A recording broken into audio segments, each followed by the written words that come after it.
Corn School is brought to you by BASF and Pride Seeds. Bernard Tobin at the Southwest Ag Conference, joined now by Dr. Peter Sikkema, Ridgetown College campus, University of Guelph, weed researcher. Sir, thanks for taking the time. Oh, you're most welcome.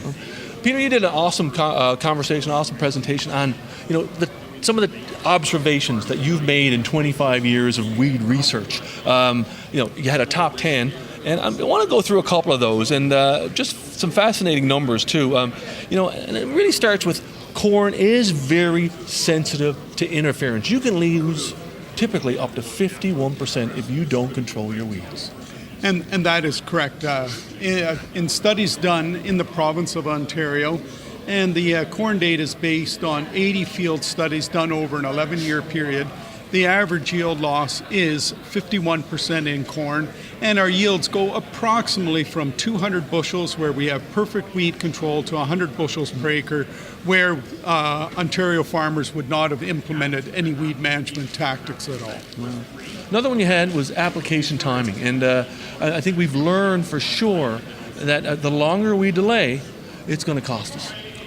Yeah, I think that's really important. I think the hidden yield loss due to delayed herbicide application gets overlooked across the province of Ontario.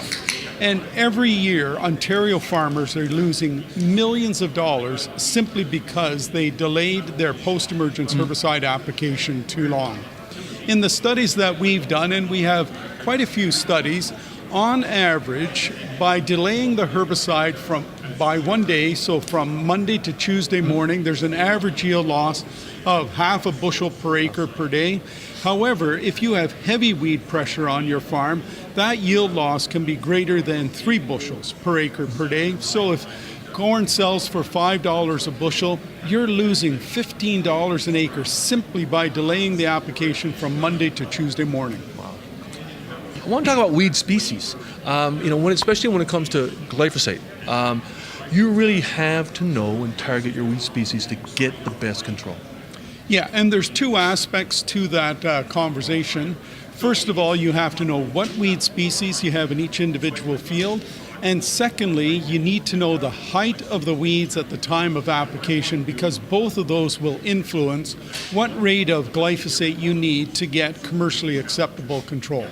So, for example, our data would say that you need 7 times as much glyphosate to control common ragweed compared to green foxtail. And similarly, as weeds increase in height, so if you go from a 4-inch lamb's quarters to a 12-inch lamb's quarters, you have to triple the rate of glyphosate to get commercially acceptable control. Wow. Final point I want to talk about is time of day. It's amazing about application timing and the difference it can make. Yes, and so I think that's really important, and I do want to stress that there is a time of day effect with almost every herbicide, every post-emergence herbicide that we use in Ontario. However, they're affected to different degrees.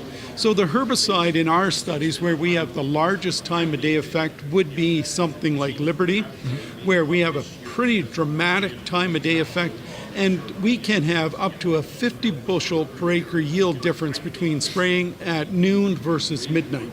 In contrast to that, glyphosate also has a time of day effect, but it's really small compared to some of the contact herbicides. However, you can document a difference in weed control when you spray when it's dark out. And in some situations, let's say a stressed environment, heavy weed pressure, large weeds at the time of application, even with glyphosate, you can document a difference in yield depending on what time of day you applied the herbicide. One other thing I want to talk about is, and you talked about it, was the good investment, the tremendous investment that weed control is. And I've got some numbers, and I want you to talk a little bit about them. You mentioned that 51% crop loss to weeds will cost you $436 per acre in corn. And with the average cost of weed control at $52, that's an 828% return on investment.